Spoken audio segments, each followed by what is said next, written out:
그래서 이번에 이제 6월 평가원 모의고사 원점수 기준으로 특히 문과 같은 경우는 수학이 너무 쉬워서 사실상 294점 정도, 국어, 수학, 탐구 원점수 300점 만점에 294점 정도는 돼야 서울대를 좀 써볼 수 있을 수준이고요. 그 다음에 287점 정도 돼야 이제 연고대 낮은 과 좀 뚫리는 과를 비벼볼 수 있는 수준입니다. 그리고 280점 정도 돼야 중앙대, 경희대 이런 학교들을 써볼 수 있고요. 265점, 260점대 초반은 돼야 흔히 말하는 우리 학생들이 건동홍 정도는 써볼 수 있습니다. 참고로 그래서 문과 학생들은 인서울 기준으로는 마지노선이 한 240점 정도, 그러니까 한 평균 한 80점 정도 될 것 같습니다. 그 다음에 자연계열 같은 경우는 한 292점 정도 이상이면은 메이저 의대를 써볼 수 있을 것 같아요. 근데 물론 이거는 지원 선택자 기준이고요. 내가 화원생원 선택자라면 한 294점 정도 돼야 된다고 생각하시면 됩니다. 그 다음에 280점 정도가 의대 마지노선이고요. 그 다음에 한 260점 정도가 이제 서강대, 성대, 공대를 써볼 수 있는 정도의 점수입니다. 그래서 참고로 이제 한 225점 정도, 그러니까 한 평균 75점?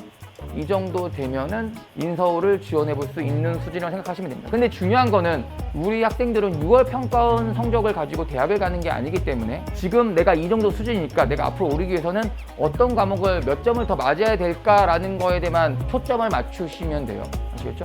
또 우리가 봐야 될 게 뭐냐면 코로나가 너무 많은 것을 바꿨어요. 서울대 같은 경우는 시균을 완화했습니다. 2등급 3개를 3등급 3개로 바꿨어요. 그 다음에 연세대도 학종을 해서 비교과를 축소시켰고 경희대, 서강대, 이대, 성대 이런 학교들도 3학년 비교과를 좀 덜 보겠다고 합니다. 하다못해 숙대 같은 경우는 논술마저 난이도를 쉽게 내겠다고. 선생님, 저는 어차피 서울대를 쓰지 않습니다. 저는 어차피 정시 파이터에서 수시랑 전혀 상관이 없어요. 라고 하는 학생들이 있을 수도 있는데 문제는 서울대가 지균의 최저를 낮춘 것만으로도 우리 학생들에게 많은 영향을 미쳐요. 서울대 지균이 1년에 한 700명 가까이 뽑아요. 근데 그 중에서 최저학력 기준을 맞추고 최종 등록하는 학생이 한 500명 정도예요. 매년 200명 가까운 인원이 정시로 2월이 됩니다. 근데 이 최저학력 기준이 낮아집니다. 그럼 이 정시 2월 인원이 감소하겠죠.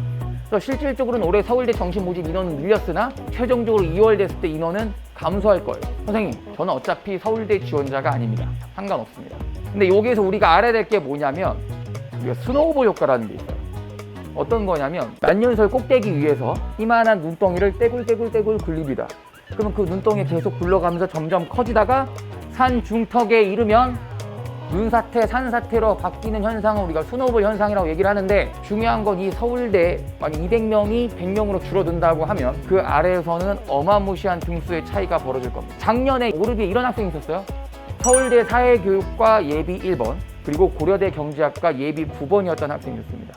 근데 이 학생이 이제 둘 다 붙게 되었는데 우리 학생은 만약에 서울대 사회교육과랑 고려대 경제학과 붙으면 어디 갈 것 같아요? 고려대학교 경제학과? 참고로 얘기하면 서울대 같은 경우는 모든 과 사범절 토틀어서 0.2에서 누백이 끊기고요. 고려대 경영, 연세대 경영 이런 데들은 0.4, 0.5에서 끊깁니다. 평균 통계적으로 100명 중에 85명이 서울대를 선택해요. 그 이유는 경영 경제를 나와도 어차피 취업이 안 되고 그러니까 예를 들어 서울대 로스쿨은 서울대생들이 대부분 들어가고요. 연대 로스쿨은 연대생이랑 서울대생이 들어가고요. 고대 로스쿨은 고대생이랑 서울대생이 들어가고요. 성대 로스쿨은 성대생이랑 서울대생이 들어가고요. 사실은 저도 고려대 경영 경제 가는 게 맞는데 요즘 일반 취업 시장이 워낙 헬이다 보니 참고로 이돌의 어떤 센터에는 연세대학교, 고려대학교 경영 경제를 들어와 놓고 지금 올키로 들어와서 의치안 가겠다고 공부하는 학생들이 전국 센터에 수십 명 있습니다. 이거는 어차피 암울한 현상이긴 한데 대부분 서울대를 선택을 해요. 그런데 그때 어떤 결과를 나타냈냐면 원래는 고려대 경제학과가 예비 18번까지 뚫릴 줄 알았는데 12번에서 끊겼습니다. 한 명이 안 빠졌는데 6명이 안 든 거예요. 왜냐면 예비 13번부터 예비 17번까지는 고려대 경제를 등록하지 않고 다른 군에 있는 한의대를 등록하겠다라고 이미 정해놓은 상황이었는데 즉 그 12번이 빠졌으면 13, 14, 15, 16, 17 다 빠지고 18번까지 기회가 갔을 텐데 위에서 한 명이 안 빠지니까 결국 12번에서 추합이 끝났고 13번하고 17번은 추합을 돌려주고 싶어도 못 돌리게 된 상황이 된 겁니다. No, God! No, God, please, no! No! 우리가 이거를 보통 죽은 추합이라는 표현을 쓰는데 이게 한 명 때문에 밑에 6명이 안 도는 거예요. 마찬가지입니다. 지금 서울대가 100명을 적게 뽑아요. 그러면 서울대 100명 때문에 연고대 120명, 130명이 덜 돌 거고요. 그로 인해서 서강대, 성대, 한양대 150명이 덜 돌 거고요. 이렇게 점점 내려가면서 커지게 됩니다. 우리가 생각보다 그렇게 똑같이 100명씩 내려가지 않는다고요. 근데 여기서 이런 학생들이 있어요. 올해 수험생들도 많이 줄었고, 그리고 연세대학교랑 고려대학교랑 정시 인원으로 모집 인원 10% 넘게 뽑는데요 라는 얘기합니다. 그런데 그 소리는 작년에도 있었습니다. 작년에도 수험생이 8%가 줄었고요. 성균관대학교는 정시 모집 인원을 40% 이상 늘렸습니다. 하지만 성균관대학교는 빵꾸가 나지 않고 오히려 입결을 지키거나 올라갔습니다. 그 이유가 뭐냐면, 작년에 가군에 있는 성균관대학교 글로벌 경영으로 예를 들게요. 대놓고 많이 뽑다 보니 어떤 결과가 나타나냐면, 가군에 원래 성대 글경을 쓰면 나군에 연대 경영, 고대 경영, 경제부터 해서 사회, 음통, 행정 이렇게 갈라지는 게 일반적인 현상인데, 성대 글경 썼으니 안정적이네? 그럼 나군에 차라리 소신 있게 쓰자고 전부 연경, 고경으로 전부 몰렸어요. 그러면서 어떤 결과가 나타났냐? 연대 경영, 고대 경영이 둘 다 빵꾸가 안 나고 경제학과들도 다 폭발이 났습니다. 그러니 추가 합격이 거의 안 돌아서 성대 글경에 남아버린 애들이 증가했어요. 그러면서 성글경도 원래보다 덜 돌았어요. 그러면서 성글경까지 같이 폭발해버렸습니다. 원래는 100명 뽑는 과가 예비 70명 들어서 170명까지 들어가는 건데 140명을 뽑아도 예비가 30명밖에 안 들어와서 역시 170명으로 똑같이 끝나버렸어요. 이렇게 입결이 지켜졌습니다. 올해는 최상위권의 밀집도가 더 높아져 있는 상황이에요. 똑같은 누적 백분 1%라고 하더라도 2%와의 격차가 더 벌어져 있는 상태입니다. 이번에 육평 맞더니 역대급으로 재수생 수가 적대요. 올해 그래도 정시도 많이 뽑는 게 괜찮지 않을까요? 생각하시면 안 된다는 거예요. 최대한 지금 공부할 때는 어느 정도 보수적으로 준비를 해야 된다라는 겁니다. 그리고 이 낀 세대에 대한 문제가 있어요. 우리 학생 이번에 국어 문제 풀 때 좀 어땠어요? 좀 낯설었죠. 그러니까 신유형은 아닌데 뭔가 문항 배치라든가 느낌이 낯선 거. 기출 문제를 좀 많이 풀어봤던 친구들은 오히려 한 10년 전 기출 같은 느낌이 나는 학생들도 있을 겁니다. 일단 교과 자체가 바뀌었거든요. 근데 내년엔 또 바뀌어요. 그렇죠? 그나마 내년 애들은 이미 올해 5월 달에 예비평가라는 걸 줘서 우리가 이런 식으로 문항 배치를 하겠다. 근데 걔네들은 그 문항 배치를 지금 알고 있기 때문에 실무 같은 것들도 나오는데, 이제 국어 실무들 같은 경우는 이번 1편 보고 이런 느낌으로 나오겠구나 하고 이제 바꾸기 시작합니다. 수학도 마찬가지야. 문항 배치, 그 다음에 지수로그, 옛날에 막 2011학년도, 2012학년도에 나왔던 지수로그 하면서 기억, 니은, 디귿 문제, 준킬러, 킬러 문제가 다시 나타나기 시작을 했어요. 물론 예상했던 바지만. 근데 중요한 거는 수학 같은 경우는 아직도 범위가 전범위가 아니라서 9평 때는 가야 문항 배치가 나와요. 그럼 실전 모의고사도 9평 때 가야 대충 나와요. 그러니까 우리 학생들은 지금 상황에서는 어떤 실전 모의고사라는 어떤 체험 같은 거 하는 게 굉장히 역부족이라 할 수밖에 없는 거예요. 그리고 탐구 같은 경우도 6평 때 안 나온다고 해서 9평 때 나오면 공부해야 돼요. 그때 공부하는 게 더 위험해요. 그 양이 적지가 않아서. 그리고 6평 때 안 나오고 9평 때 안 나온다고 해서 수능 때 안 나온다고 장담을 못 하거든요. 근데 중요한 거는 내년 되면 또 이제 계열 구분조차 사라져요. 그러니까 지금 우리 학생들은 지금 너무 끼어 있는 상태예요. 그러다 보니까 입시 준비하기가 훨씬 더 어렵습니다. 그 다음에 중요한 게 2022학년도 입시 변화예요.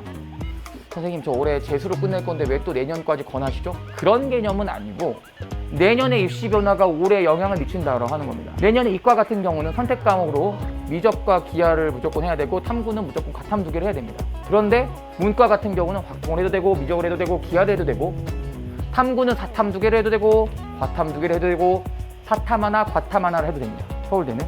근데 이제 이게 연세대학교도 마찬가지고요. 고려대학교도 마찬가지입니다. 그러니까 실질적으로는 서울에 있는 상위권 대학들은 이과 학생들은 문과로 지원이 가능하고, 문과 학생들은 이과로 지원이 불가능합니다. 그런데 이미 사실은 이과 학생들이 문과로 지원이 가능하긴 하거든요. 그런데 중요한 거는 지금은 그렇게 지원하면 유리하지가 않아요. 왜냐면 수학, 가형 점수 따는 게 어려워서. 근데 중요한 건 내년엔 수학이 통합이 되잖아요. 공통으로 22문제 75점이 되고요. 그 다음에 8문제가 25점으로 선택 과목이 됩니다. 제가 한번 내년 입시를 한번 예상을 한번 해볼게요. 작년입니다. 우리가 문과 학생들을 5, 1컷 정도를 받으면 어디를 갈 수 있을까? 그래서 고민해보면 연세대학교 같은 경우 작년에 빵꾸난 문인, 그리고 원래 좀 낮은 신학과 정도는 붙을 수 있고요. 그 다음에 고대 같은 경우 심리학과가 빵꾸가 났어요. 그래서 거기 갈 수 있었고요. 서강대는 문이과가 사실 의미가 없기 때문에 이과애들이 많이 쓰거든요. 그래서 가형 가산점으로 사실상 커트라인은 연고대보다 훨씬 높아요. 그러니까 최초 합격은 연고대가 더 높은데 추합의 끝자락은 서강대가 더 높아요. 그 다음에 성균관대학교는 인문과학 계열 이하, 즉 뭐 사회과학 계열, 경영, 그리고 글로벌 삼형제들을 빼고는 어느 정도 붙을 수 있다. 성균관대학교 한 절반 정도는 붙을 수 있다. 우리 중앙대는 다 붙을 수 있었어요. 작년 기준으로는. 그런데 이제 이거를 한번 볼게요. 이 서강대 같은 경우 한번 비교해볼게요. 서강대 같은 경우는 작년 기준으로 가장 낮았던 과인 물리학과 생명과학과가 서강대 환산 점수 기준으로 한 540점 정도에서 끊겼어요. 그런데 서강대에서 가장 높은 과인 경영학과가 한 538점 정도에서 끊깁니다. 그러니까 실질적으로 서강대학교는 현재 문이과 통합해서 뽑고 이미 있는데 가형 가산점 10%를 주고 이과 컷이 다 끝난 다음에 문과가 시작이 돼요. 그런데 이 가형 가산점 10%가 어느 정도냐면 작년 가형 2등급 커트라인이 표준 점수 기준 122점이었어요. 그럼 여기에서 10%를 줘도 134.2점인데 참고로 나형 1컷이 135점이었어요. 그러니까 실질적으로는 가형 가산점 10%를 줘도 가형 2컷이 나형 1컷 정도밖에 되진 않아요. 그런데 아까 얘기했죠. 통합되면은 그러니까 가형 2컷이 나형 1컷밖에 안 되는데도 지금 서강대 자연계열이 인문계열보다 전부 위에 있는데 과연 보정을 하게 되면 어떻게 될까? 그래서 제가 너무 문과학생의 길을 꺾고 싶지 않아서 제가 나형 1컷을 가형 3등급 커트라인으로 변환을 시켜볼게요. 국어 1컷, 탐구 1컷, 가형 3컷을 받을 경우 이과생들은 어디를 가느냐면 경희대하고 건국대, 공대 정도를 갑니다. 그렇다고 한다면 내년에는 경희대, 건국대, 공대 갈 만한 애들이 연고대 문과를 찔러볼 수 있는 상황이에요. 내년에는 약대가 들어와요. 여대까지 다 포함하면 거의 1600명 이상 뽑습니다. 의대가 정원이 늘어날지도 몰라요. 그런데 문과까지 지원하면 학교를 높일 수 있다라고 한다면 내년에 이과생들은 들어갈 문이 훨씬 넓어지겠네요. 그러면 올해 학생들 같은 경우는 특히 의대 지원 학생들은 내년에 더 넓으니까 올해 그냥 편하게 쓰자고 소신 지원할 확률이 높습니다. 그다음에 문과 학생들 어떻게 내년에 대학 갈 수 있겠어요? 내년까지 안 가고 싶잖아요. 올해 끝내야지. 그러니 올해 안정 지원을 할 가능성이 많습니다. 그러면 내가 예년대로 지원을 딱 했다가 위에서 안정 지원 내려치면 떨어지는 거죠. 참고로 아까 얘기했던 것처럼 작년에 연대 경영학과 같은 경우 진학사 기준 6칸이었던 제자의 하나가 예비번호 119번을 받았는데 3차 추합을 합격했어요. 근데 예비번호가 120번대까지 돌아왔으니까 실질적으로는 진학사 기준 작년에 5칸 나왔던 학생들이 수십 명이 떨어졌습니다. 진학사 5칸이면 보통 붙을 확률이 통계적으로 80%인데 보통 적정이라고 했는데 그 애들이 다 떨어진 거예요. 그런 일들이 펼쳐질 수가 있습니다. 근데 더 중요한 건 이런 것 때문에 내년에는 서울대를 이과생들이 생원 지원을 하고도 지원이 가능합니다. 어떻게? 제위고 보고 문과로 들어가면 되거든요. 제가 예시를 볼게요. 내년에 서울대가 뭘 했냐면요. 여기 보시면 수능 영역 반영 방법에서 국어, 수학, 탐구 영역 수능 성적표에 기재된 표준 점수를 활용한. 원래는 국어, 수학은 표준 점수를 썼는데 탐구는 100분위 1을 변환 표준 점수로 바꿨어요. 보정했어요. 왜?